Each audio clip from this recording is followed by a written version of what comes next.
আজকে আপনাদের মাঝে একটা ভান মারা তাবিজ নিয়ে আলোচনা করব।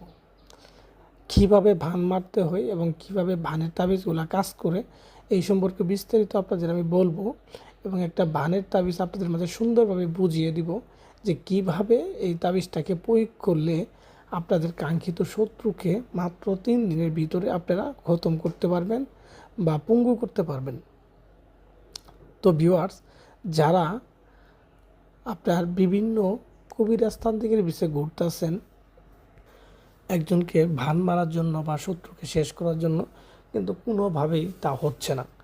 অযথায় আপনার আরও টাকা পয়সা লস হচ্ছে, কবিরাজের বিষয়ে ঘুরতে ঘুরতে জীবন শেষ। তো এক পর্যায়ে এসে কিন্তু আপনার এগুলোর প্রতি বিশ্বাসই উঠে গেছে। তো যাই হোক, আমি মানুষের নামে দুর্নাম করতে চাই না। তো যারা নিজেরা করতে চান, নিজেদের কাজ নিজেরাই করতে চান, তারা আমার এই তাবিজটা দিয়ে আপনারা নিজেরা নিজেদের কাজ করতে পারবেন।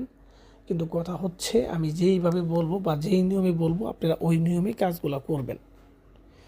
তো ভিউয়ার্স,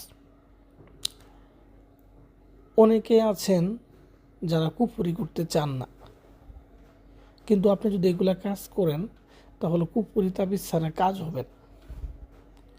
আপনি যদি কুফরি করতে না চান তাহলে আপনি, এটা আপনার জন্য না, আপনি অন্য তদবির দেখেন। আর যারা কুফরি করতে চান তারা আমার এটা দিয়ে কাজ করতে পারেন। আসলে মানুষ যখন শত্রুর অত্যাচার সহ্য করতে করতে দেওয়ালে পিঠ ঠেকে যায়, আর কোনো উপায় থাকে না, তখন কুফরি না কি এগুলো আসলে দেখার টাইম নেই। তার কাজ দরকার, সে কাজ করবেই। তো যাই হোক, যারা একান্তভাবে বিপদে পড়ে গেছেন, একেবারে দেওয়ালে পিঠ ঠেকার মতো, আর কোনো উপায় নেই, তারা এই তাবিজগুলা করবেন। কারণ অযথায় যদি আপনি কাউকে শত্রুমি করেন তাহলে আপনি নিজে ক্ষতিগ্রস্ত হবেন, এটা আমি গ্যারান্টি। কারণ এগুলো ফাইজলামি করার মতো তাবিজ না। তো যাই হোক, আমি আসলে কথা বাড়াইতে চাচ্ছি না। যারা করতে চান এটা কিভাবে করবেন আপনাদের আমি বিস্তারিত বলে দিচ্ছি, আপনারা মনোযোগ সহকারে আমার কথাগুলো শুনেন এবং আমি যেইভাবে বলি ঠিক ওইভাবেই করেন।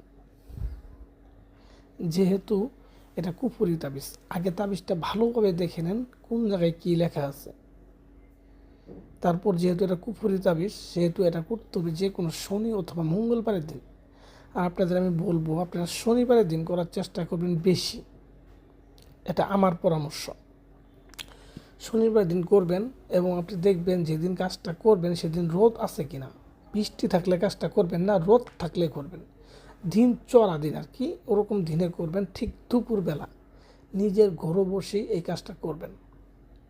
নিজের ঘরে বসেই দক্ষিণ দিক মুখ করে জায়নামাজ বিছাবেন, সামলে মোমবাতি আগরবাতি এগুলো ধরাবেন, খালি গায়ে বসে তাবিজ লিখবেন, শরীরে সুগন্ধি মাখবেন, ভাতর বা সুগন্ধি এগুলো মাখবেন। তো মারার পরে আপনি এই তাবিজটা লেখা শুরু করবেন।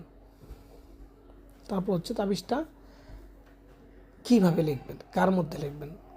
তাবিজটা লিখবেন একটা মাটির মুছিতে, মাটির মুছি বা ঢাকনা বলি আমরা, ঢাকনা অনেকে ঢাকুন বলি, হ্যাঁ মাটির মুছি আর কি। এটার উপরে তাবিজটা অঙ্কন করতে হবে শ্মশানের কয়লা দিয়ে। শ্মশানের কয়লা দিয়ে এই মাটির ঢাকনার উপরে এই তাবিজটা লিখবেন। লিখে দেখেন তাবিজে যেখানে নাম দেওয়া আছে সেই জায়গায় নাম দিবেন, সেই জায়গায় বাবার নাম দেওয়া আছে সেই জায়গায় বাবার নাম দিবেন। নামগুলো অবশ্যই আরবিতে লিখবেন, আমি বারবার আগেই বলে দিই নামগুলো আরবিতে লিখবেন। লিখার পরে আপনি এটাকে সুন্দর করে একটা লাল কাপড় দিয়ে পেঁচাবেন, ঠিক আছে। পেঁচানোর পরে এটাকে আপনি যে কোনো একটা নিম গাছ, নিম গাছ মানে একটা বড় নিম গাছ, ছোটো হলে হবে না, একটা একরকম বড়, যেগুলো 1 বছর অধিক সময় বয়স হয়েছে, ঠিক আছে। এরকম একটা নিম গাছের নিচে 1 হাত পরিমাণ গর্ত করবেন। 1 হাত পরিমাণ গর্ত করার পরে, হ্যাঁ, ওই জায়গায় এটা পুঁতে দিবেন। পুঁতে দেওয়ার পর আপনি 3 থেকে 4 দিন সময় অপেক্ষা করবেন। দেখবেন আপনার কাঙ্ক্ষিত শত্রু, মানে আপনার যা চাবেন তাই হবে। মনে মনে যে নিয়ত করে কাজটা করছেন এই নিয়তটা পূরণ হয়ে যাবে। আসলে ইউটিউবে সব বলা যায় না, কথা বুঝতে পারছেন, অনেক সমস্যা আছে। তো যাই হোক, আশা করি বুঝতে পারছেন যে আপনার শত্রু শাস্তি পেয়ে যাবে। এরপরও যদি এখানে কোনো কিছু বুঝতে সমস্যা হবে, বারবার বলি, প্রয়োজন আমার কাছে পরামর্শ নিন বা বুঝায় নিন যে কীভাবে কী করা লাগবো, আমি আপনাদের বলে দিব, কোনো সমস্যা নেই। তো আশা করি